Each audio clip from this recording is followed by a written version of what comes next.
Bonsoir les amis, bienvenue encore dans l'émission Histoire de chez nous. Nous sommes ravis de faire votre connaissance encore aujourd'hui pour avoir un de plus de la sagesse de nos invités. Tout contourne autour de l'Église dans cette émission.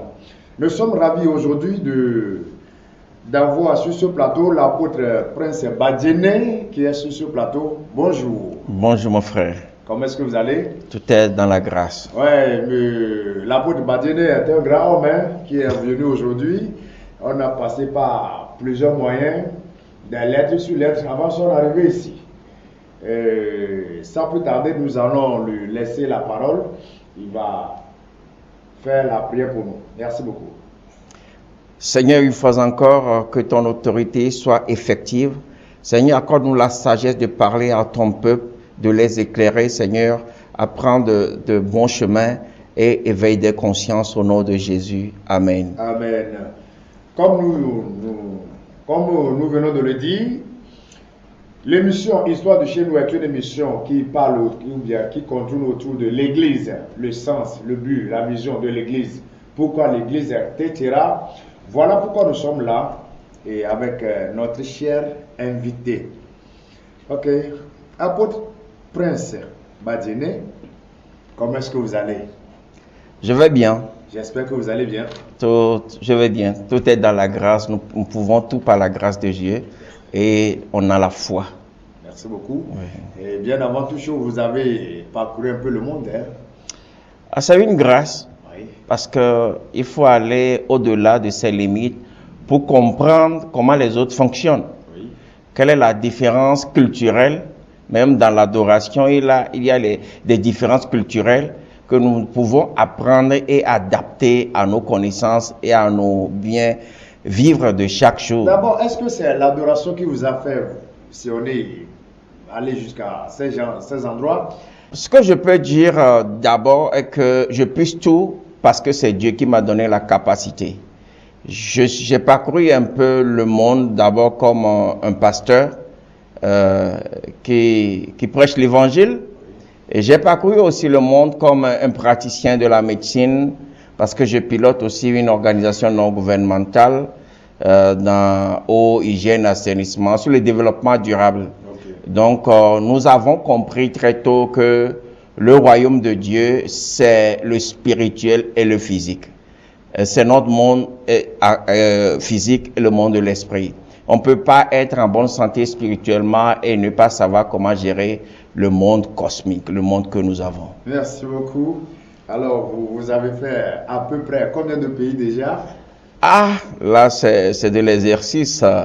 Je sais que j'ai visité un peu l'Europe, les États-Unis, l'Afrique. C'est ce que je peux vous dire. Merci beaucoup. Merci pour ce grand homme qui est devant nous sur ce plateau. Alors, sans ne plus tarder, nous allons rentrer dans le vif du sujet, c'est-à-dire notre question numéro 1. Ouais. C'est quoi l'Église?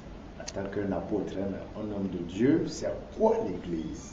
Je crois que cette question, elle est basique, elle est primaire, et chaque individu du monde chrétien va vouloir donner son explication, comme l'Assemblée des saints, l'Assemblée de ceux qui croient à Jésus-Christ. Mais au-delà de ça, moi, je peux vous dire que c'est une institution, l'Église. L'Église est une institution d'autorité. Dans le monde, nous avons des autorités. Il y a le gouvernement qui est l'autorité, il y a l'Église qui est l'autorité, il y a la famille qui est l'autorité, il y a l'individu aussi qui est l'autorité, qui peut décider, puis va rendre compte. Donc l'Église c'est une institution morale et spirituelle et elle est là pour apporter quand même du repère à la société. Du repère à la société. Du repère. Quand on parle de repère, c'est de situer quelque chose. Vous êtes en train de situer quelque chose. Ouais. Mais on veut rentrer un peu en fond, l'Église. L'Église, tu sais, au-delà de 2-3 personnes s'unissent pour prier et croire au même Dieu, elle est profonde, elle est une autorité. L'Église, elle est cette entité, c'est une entité spirituelle, mais aussi une entité physique, parce que ce n'est pas les anges qui vont à l'Église. c'est des humains. Donc c'est une organisation, une institution. Lorsqu'on parle d'une institution, cela veut dire on attache une institution à une autorité. L'Église n'est pas seulement une assemblée des hommes. L'Église, c'est une autorité. Là, il faut comprendre ça dans la dimension supérieure. L'Église est une autorité. Yeah. Bon, comme on vient de l'entendre, l'Église est une autorité. Quand on parle d'autorité, c'est parce qu'il y a des lois, etc. Ouais. Merci beaucoup. Apôtre Prince Badiemé, vous dirigez des sociétés, je crois, non? Vous avez des ONG, je ne sais pas si c'est ONG, parce que quand on parle de Alliance des ministères apostoliques et prophétiques, c'est quoi? Il s'agit de quoi exactement? Bon, au-delà du pasteur que je suis d'une petite assemblée, je suis praticien de la médecine, de la profession médicale, et j'ai compris que exercer le pastorat, ce n'est pas sur les esprits, on exerce le ministère, c'est sur les humains. Mais l'humain a de différentes composantes, du spirituel, de l'âme, du corps, mais de l'esprit. Mais le corps, on soigne le corps. Je suis d'accord que Jésus guérit, mais on soigne le corps. Donc j'ai compris que le rôle de l'Église, le rôle d'un homme de Dieu, c'est d'apporter d'abord le bien-être à son peuple. Parce que je suis pasteur, Dieu m'a donné de peuple. C'est de porter le bien-être à ce peuple. Et le bien-être de ce peuple-là est complexe. Est-ce que vous exercez le ministère de Dieu ou bien vous êtes en fonction avant de rentrer dans l'appel de Dieu? Vous allez un peu dans les profondeurs. Je suis venu dans la foi très tôt, dans les années 94. J'ai tourné autour de 18-19 ans. À l'époque, j'étais à l'école biblique à 19 ans. Donc, j'étais à l'école biblique et aussi à l'école de la médecine. Les deux à la fois. Ouais, je faisais les deux formations et ça fait que les gens peuvent me voir parfois jeune, mais ça fait plus de 25 ans, on tourne dans ces affaires de Dieu. Merci beaucoup. Merci beaucoup. Oui, c'est juste pour voir si il y a les gens qui ont commencé par leur propre métier d'abord, avant de recevoir l'appel de Dieu. Mais maintenant, il y a certains qui ont reçu l'appel de Dieu, mais après ils ont rendu compte qu'ils peuvent travailler. Je ne sais pas, mais chez vous, ce n'est pas le cas. Non. Vous avez fait les deux formations ensemble. Ouais. Et grâce à Dieu, vous l'appliquez jusqu'au ouais, parce qu'on peut pas séparer le spirituel du physique. Okay. Ça, il faut que nous comprenions que le social fait partie du ministère de l'œuvre de Dieu. Donc, vous voulez dire exactement que, obligatoirement, un homme de Dieu de travailler. C'est de travailler, ça dépend des circonstances. Parce que c'est l'étendue de ce que tu fais, l'œuvre qui va te dire être en plein temps, parce qu'il y a beaucoup de peuples, tu vas en prendre soin les jours. Mais il y a certains, nous ne sommes pas obligés d'être en plein temps. Et certains doivent aller au boulot pour pouvoir joindre les deux bouts. Sinon, vous n'allez pas bien tenir le coup. Bon, merci beaucoup. Alliance des ministères apostoliques et prophétiques. Est-ce une église? Non. Je suis pasteur de Christ Lumière des Nations, l'église, une petite église. Mais je pilote Alliance des ministères apostoliques et prophétiques. C'est un mouvement. Ce n'est pas une association des pasteurs comme il faut venir voter, non. C'est un mouvement des serviteurs de Dieu et des églises qui ont une mentalité de réforme, qui veulent que les choses aillent autrement, qui veulent être des anti-systèmes. Parce qu'il faut apporter l'œuvre de Dieu dans de nouveaux paradigmes. Apporter, les peuples se posent de questions et les nations se posent de questions aujourd'hui. Ce qu'on fait aujourd'hui, là, c'est ça simplement le rôle de l'Église? Non, l'Église doit aller au-delà de ce que nous offrons aujourd'hui. Donc, il faut que nous tournons, nous laissons ce que a été quand même, non pas apporter de bien-être à nos peuples. Il faut qu'on ait le courage d'aller vers autre paradigme, d'apporter des messages nouveaux, d'apporter de nouveaux paradigmes vers le holistique. Merci beaucoup. C'est un mouvement. Alliance des ministères apostoliques et prophétiques, c'est un mouvement, c'est-à-dire le rassemblement de plusieurs hommes de Dieu. Oh, et c'est vous qui dirigez, c'est vous qui pivotez ce mouvement. Ouais, c'est moi qui l'ai créé. il y a quelques années. Et avec ce mouvement, on a formé des pasteurs, on a fait des conférences, assez de conférences à travers le monde. On a ordonné des pasteurs. Oui, c'est une grâce. Vous savez, il faut toujours s'unir. Mais l'autorité, en réalité, doit toujours être sous autorité, sinon ce n'est pas autorité. Là, vous voulez aller encore approfondir. Je ne sais pas pourquoi vous voulez, ou bien ce que vous voulez dire par là exactement. Il faut nous réexpliquer à fond ce que vous venez de dire. Pour l'expliquer, c'est toujours pour vous dire que, en matière du ministère, quelqu'un qui se met seul à part, croyant qu'il est appelé, il a une vision, tôt ou tard il va dérailler. Cela veut dire qu'il faut simplement toujours s'unir.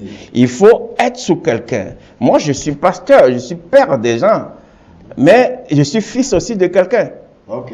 Vous voyez, donc c'est pourquoi l'autorité doit toujours être sous autorité. Si l'autorité n'est pas sous autorité, c'est du gourou. Je vois. Je crois que les téléspectateurs qui nous suivent à présent comprennent ce que vous venez de dire, comme je l'ai compris. Mais tout le monde a sa manière de voir les choses. Et selon vous, c'est comme ça. Ouais. Merci beaucoup. Et nous allons continuer. Pourquoi l'Église? Pourquoi l'Église? Pourquoi l'Église? Pourquoi l'Église? Vous imaginez, je l'ai déjà dit au primo que l'Église c'est d'abord du repère. Oui. Il faut l'Église pour apporter l'équilibre social. Pour apporter l'équilibre. L'équilibre, cela veut dire donner de l'espoir. L'Église est là pour créer, donner de l'espoir à ceux qui vont à l'Église. L'Église n'est pas là pour terroriser ou donner de peur. Même quelles que soient les révélations, le but de l'Église, c'est d'apporter la paix sociale. D'abord, c'est d'apporter la paix émotionnelle, c'est d'apporter le bien-être complet. Le bien-être, l'homme est physique. Le pasteur, son rôle, c'est d'apporter l'équilibre. L'Église est là pour apporter l'équilibre, pour qu'il n'y a pas de déraillement. Vous voyez, j'ai toujours dit aux pasteurs dans mes conférences que vous rentrez dans une nation et vous voyez l'état de la nation, la corruption, tout ce qu'il faut. Sachez que c'est ainsi l'Église dans cette nation. Parce que les nations sont à l'image de l'Église. Parce que la Bible dit que les gens viendront chercher la sagesse à l'Église. Donc, il faut que nous comprenions que l'Église doit être en maturité à un niveau dans la société comme repère où toutes les autres autorités qui gravitent autour de notre société en tout problème doivent se référer. L'État, les individus, les leaders d'opinion. S'il y a problème dans une nation, le dernier repère moral, c'est l'Église. Le président est membre d'une église, le premier ministre est membre d'une église, tout le monde. Mais cette institution apporte le bien-être de l'individu complet. Merci beaucoup.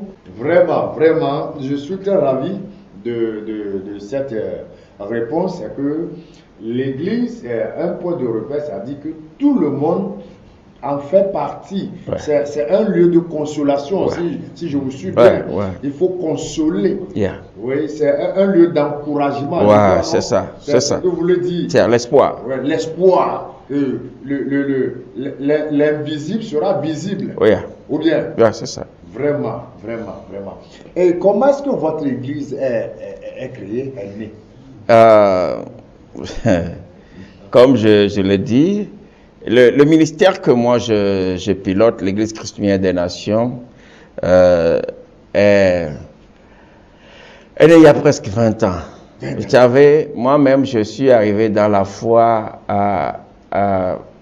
avec la souveraineté de Dieu.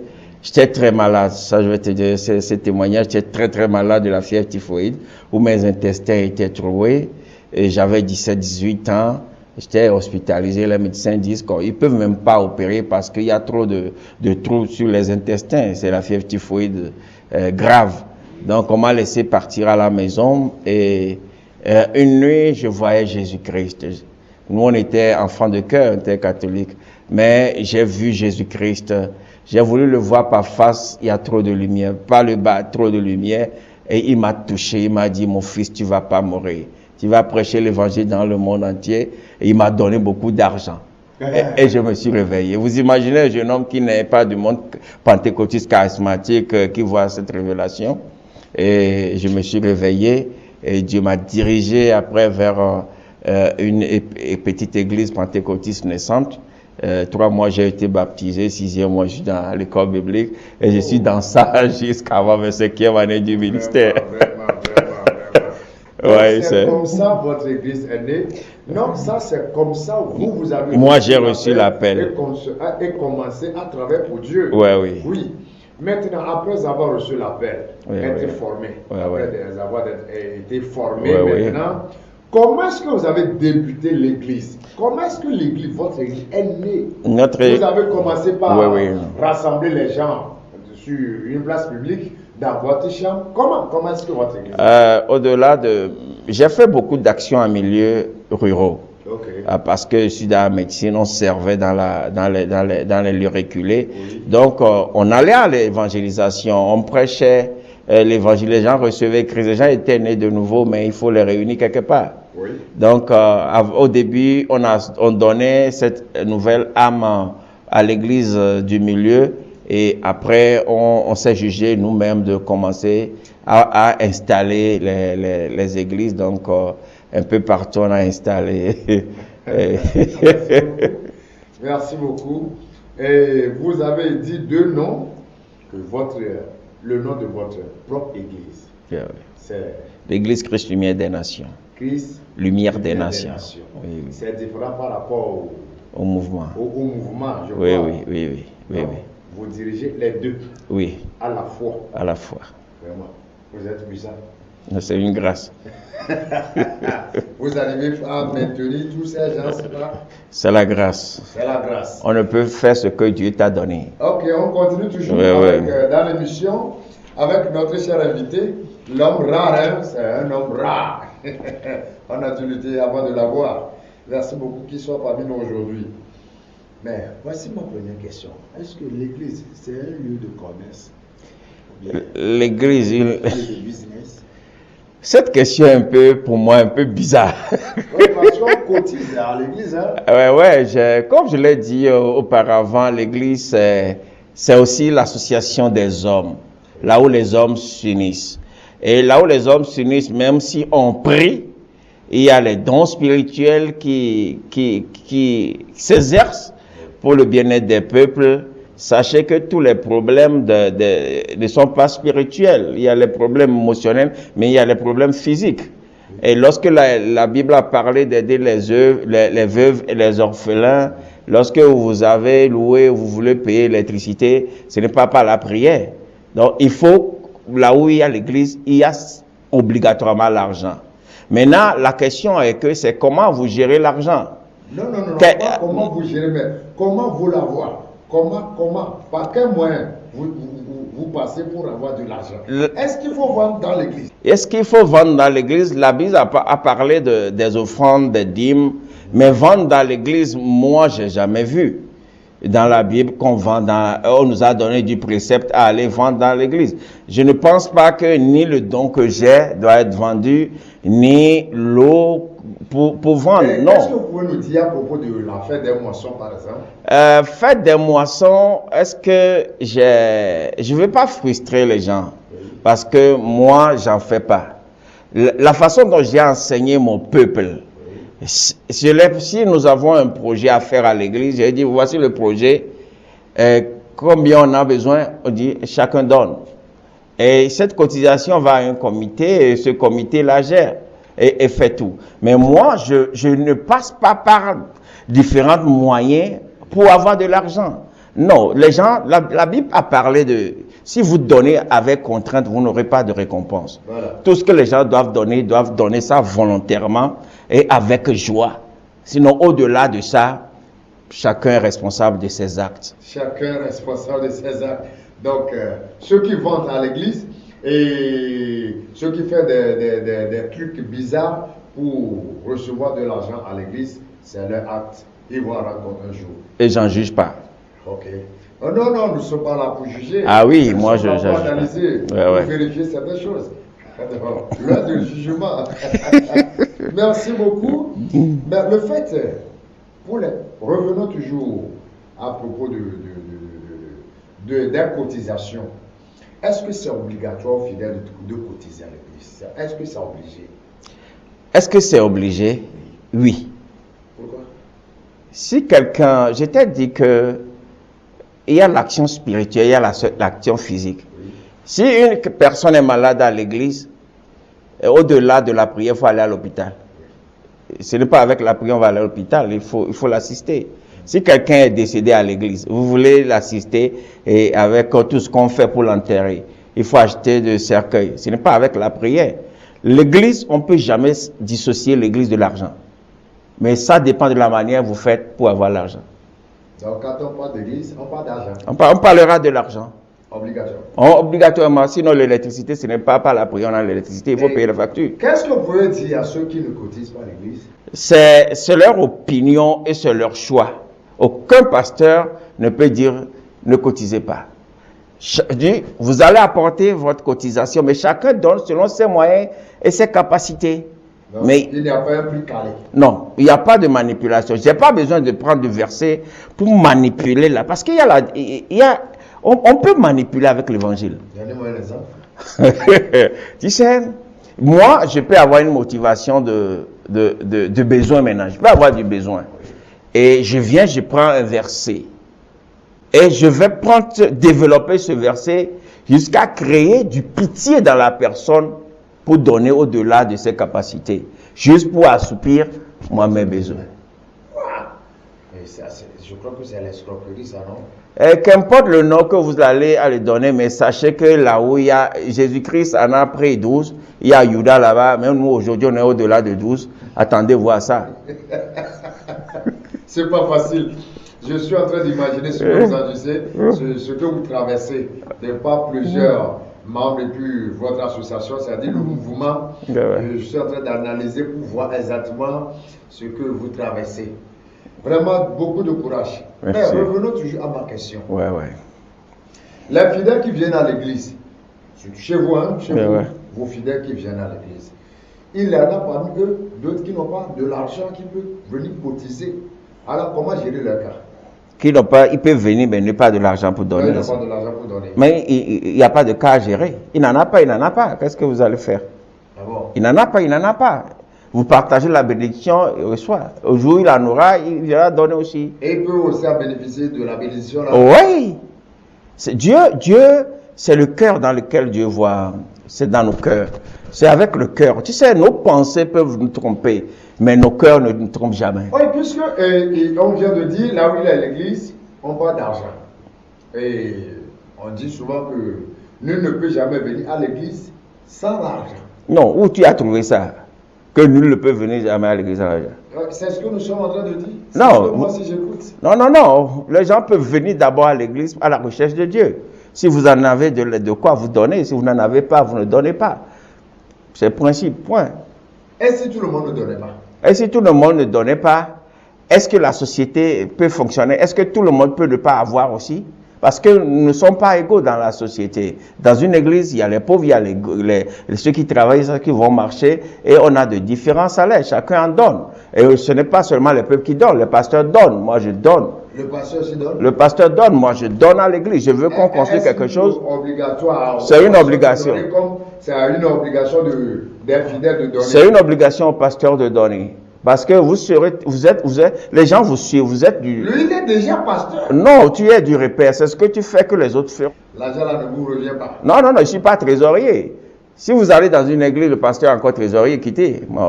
Ça, c'est pas normal. Ah bon? Ah, c'est pas normal. Là, ça devient sérieux, ça. Vraiment, sur ce point, j'aimerais encore rester un peu sur ce point. Comme vous dirigez un mouvement qui rassemble les pasteurs, les hommes de Dieu, ce que vous venez de dire là, est-ce que vous le sentez en eux? Est-ce que vous le sentez? Parce que la profession se sent. Sans te mentir, durant toutes ces années de ministère, j'en ai vu toute catégorie de serviteurs de Dieu. Et ceux qui nous côtoient, je peux vous dire aujourd'hui, s'améliore. Ouais, ça s'améliore. Grâce à grâce à vos enseignements? C'est du travail collectif. Ok. Merci beaucoup pour l'apôtre Prince qui est parmi nous aujourd'hui, apôtre Prince Badzené, qui est au plateau. S'il vous plaît, mon apôtre, j'ai encore une petite question à vous poser. Vous avez parlé tantôt d'une église et vous avez encore aussi tantôt parlé d'un mouvement. Maintenant, quelle différence y a-t-il entre l'église et un ministère? L'église est ce que j'avais expliqué comme une autorité, une entité spirituelle, une institution. Mais en réalité, l'église est formée des ministères. Un ministère, en réalité, n'est pas complet. Un ministère n'est pas complet. N'est pas complet. Non. Vous savez, il y a le ministère. Le ministère, c'est dans le domaine donné. Quelqu'un qui dit, je suis prophète. Et le prophète, c'est un don de ministère. Il s'en va, il crée quelque chose, structure quelque part pour dire c'est prophétique. Prophétique seul ne va pas bâtir une âme. Okay. Il faut le pastorat, il faut l'apostolat, il faut le social, c'est tout ça. Donc, c'est l'église qui regorge les ministères. Quelqu'un qui pense faire un ministère seul quelque part ne donnera jamais de la totalité du bienfait de Dieu là-bas. Mais vous savez, notre société, les leaders d'aujourd'hui, on dit souvent ministère. En réalité, ils créent des églises, mais ils donnent de noms ministère. En réalité, c'est incomplet. Lorsque tu dis ministère doit s'exercer dans l'église et non en autonomie dehors. Ok, si on comprend bien, c'est que c'est dans l'église qu'on peut avoir des ministères. Oui. Yeah. Dans l'église. Dans l'église. Vraiment. Maintenant, selon votre mouvement, c'est-à-dire aller des ministères apostoliques et prophétiques, qui rassemblent à peu près plusieurs catégories d'hommes de Dieu. Il y a des prophètes, des pasteurs, des évangélistes, des docteurs et des apôtres, je crois. Maintenant, toutes ces personnes, je crois qu'ils ont tous des églises et non des ministères. J'y pense.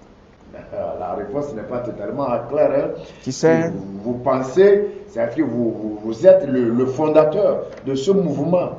Donc vous savez avec qui vous traitez, vous les connaissez, vous les avez même visités. Tu sais, je vais t'expliquer quelque chose. L'homme qui n'a pas commencé avec toi a une mentalité.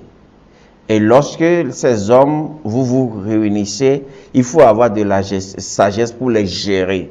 Maintenant, il faut que vous sentiez qu'il y a certains qui vous approchent, même s'ils ont écrit le nom du ministère, c'est parce qu'ils ont vu ça quelque part. Quelque part. Ils ont créé une église. Comment ils ont écrit ministère, mais ils fonctionnent comme une église.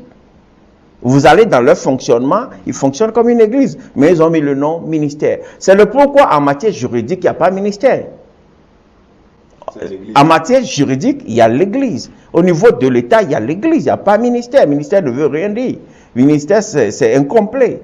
Vous voyez? Donc, en réalité, c'est des erreurs et c'est un peu l'ignorance. Des erreurs et un peu d'ignorance. Alors, chers téléspectateurs, nous allons comprendre aujourd'hui que le ministère s'exerce dans l'église.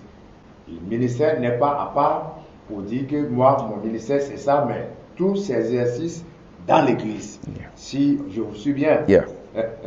Merci beaucoup. Nous sommes toujours là. Et en tant qu'un homme de Dieu, vous êtes apôtre. En tant qu'un homme de Dieu, quels sont vraiment vos rôles dans l'église? Le rôle d'un homme de Dieu, un apôtre. Vous savez, un serviteur de Dieu, c'est d'abord du modèle. Doit être du modèle, parce que lorsque tu es appelé comme pasteur, sache que tu as d'abord un peuple. Oui. Quelqu'un ne peut pas dire je suis un bon enseignant mais n'a pas d'élèves.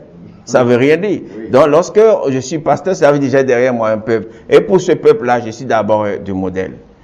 Et secondo, je suis appelé à créer d'abord de l'espoir en eux. Oui. Parce que nous sommes dans un monde de physique où il y a des défis.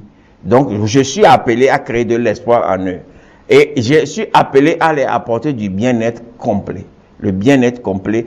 C'est pourquoi le pasteur d'aujourd'hui doit être instruit. Ça, du premier. Le pasteur d'aujourd'hui doit être capable de savoir comment l'humain fonctionne. Non pas que j'ai reçu révélation, hein. Comment l'humain fonctionne. Va savoir que l'humain est émotionnel, psychologique. Donc, il y a l'action psychologique du pasteur à apporter l'équilibre de la société. Ce n'est pas simplement spirituel, c'est tout. Oui.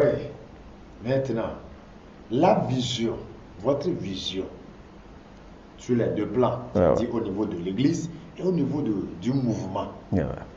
Quelle est votre vision et mission pour l'Église et votre vision et mission pour le mouvement? Pour l'Église, je ne suis qu'appelé à apporter de l'espoir au peuple et à leur montrer le chemin du royaume de Dieu et du ciel. Mais je suis aussi appelé à leur apporter du bien-être physique, à leur montrer le chemin. Et au niveau du mouvement, je suis avec les pasteurs parce qu'il faut comprendre que notre génération a des défis. Oui. Aujourd'hui, les choses ne vont pas bien et on a le courage de le dire. Mais on ne peut jamais avoir du changement de l'Église, de la transformation de l'Église, sans avoir eu au changement des mentalités des hommes qui incarnent l'Église. Et votre mission? Ma mission pour les pasteurs, nous sommes là, je ne connais pas plus qu'eux. Parce que dans le mouvement, il y a des gens qui sont plus âgés que moi, qui sont dans le ministère avant moi, qui ont de l'expérience sociale avant moi. Mais nous sommes ensemble dans l'unité pour nous encourager, pour prier les uns pour les autres et aussi à débattre de nos défis, de nos problèmes quotidiens. Donc votre mission, c'est de faire de ces gens l'unité du corps. L'unité, c'est du primo. Secondo, c'est d'apporter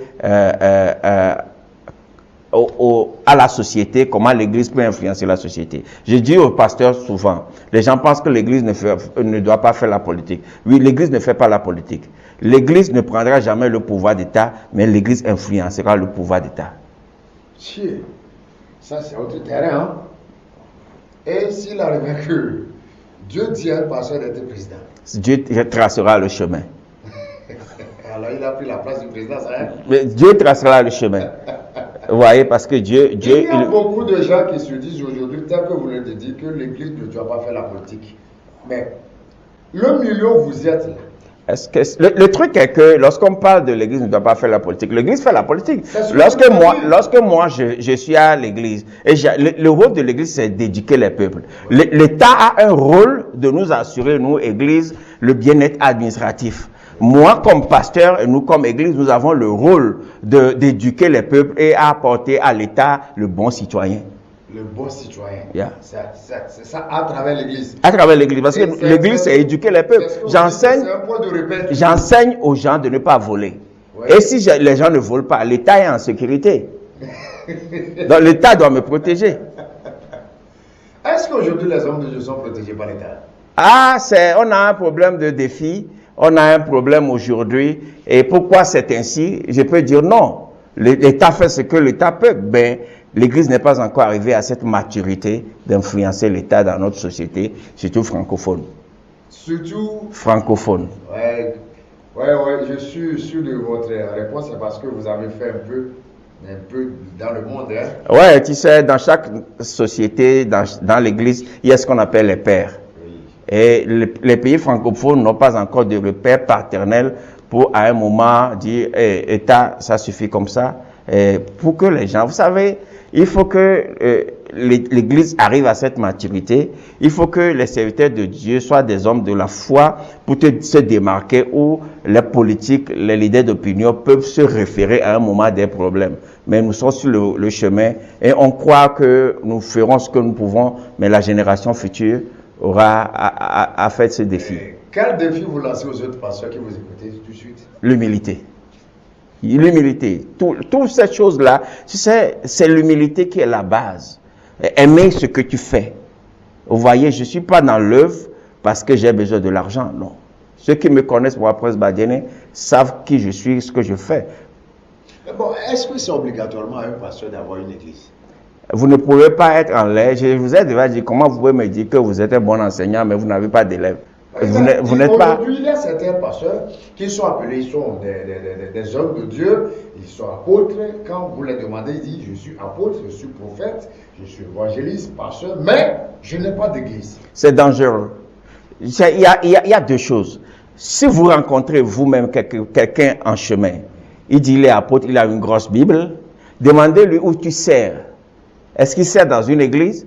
S'il sert dans une église, tu dis c'est bon. Si il dit, tu lui demandes, s'il dit non, il ne sert pas dans une église, et que lui-même a créé une église, tu dis c'est bon. Mais s'il dit il ne sert pas dans une église et il n'a pas aussi, pilote pas une église, il faut le fuir. C'est un danger public. Un danger public? Ça, je vous dis. Parce qu'il n'a pas derrière lui l'autorité. Ah, ça c'est un grand, disons, c'est une erreur de ces gens. C'est une erreur, non, c'est la méconnaissance. D'être humble. Ça, je vous le dis. Avec qui? C'est un humble, cela veut dire mais pas. voilà qui n'a pas d'église. Mais il a des amis. Oui, il a des On amis. apprend partout. Tu sais, l'humilité, c'est la base. Moi, j'apprends. Chaque jour, j'apprends. J'essaie de comprendre comment mon frère fonctionne. Je vais chez mon frère, je vois ce qui est bon, j'apprends. C'est ça, l'homme. Alors, vous connaissez à peu près les pasteurs qui forment l'alliance des ministères prophétiques Oui. et apostoliques, à peu près. Sans vous mentir, ceux qui sont avec nous, il n'y a pas de perfection totale, mais je peux vous dire qu'ils essayent d'être sur le bon chemin. Ils essaient de vous copier, puisque vous êtes maintenant un point de repère. Ah ouais, j'essaie de faire la mienne par la grâce. Vous savez, le bon leader ne cherche pas des suiveurs, c'est les suiveurs qui cherchent les bons leaders. Le fait, c'est que qui se rassemble, ça s'assemble. Ah ouais, c'est ainsi, mais retenez cette phrase-là, que les bons leaders là ne cherchent pas des suiveurs, c'est les suiveurs qui cherchent les bons leaders. Ok. Merci beaucoup. Ça, c'est un conseil à nous tous qui suivez l'émission tout de suite. Merci, parce qu'il est écrit que la sagesse ne se trouve pas dans les cheveux blancs. Aujourd'hui, il y a la sagesse qui est en train de couler, il y a les messages qui sortent pour nous tous, toujours pour notre bien, Yeah. je crois, pour notre bien. Merci beaucoup. Merci à vous. Merci beaucoup, Apôtre Prince. Yeah. Votre dernier mot? Mon dernier mot, c'est que je voudrais parler aux serviteurs de Dieu. L'œuvre que nous faisions est noble. Alors respectons l'œuvre que nous faisions et soyons humbles. Alors on fera l'œuvre effective du royaume. Soyons humbles, dit l'apôtre Prince. Soyons humbles. Et ensemble, nous irons là où nous voulons y aller. L'humilité. Sur quoi je vous remercie de nous avoir suivis. Et à la prochaine. Shalom. Shalom à vous.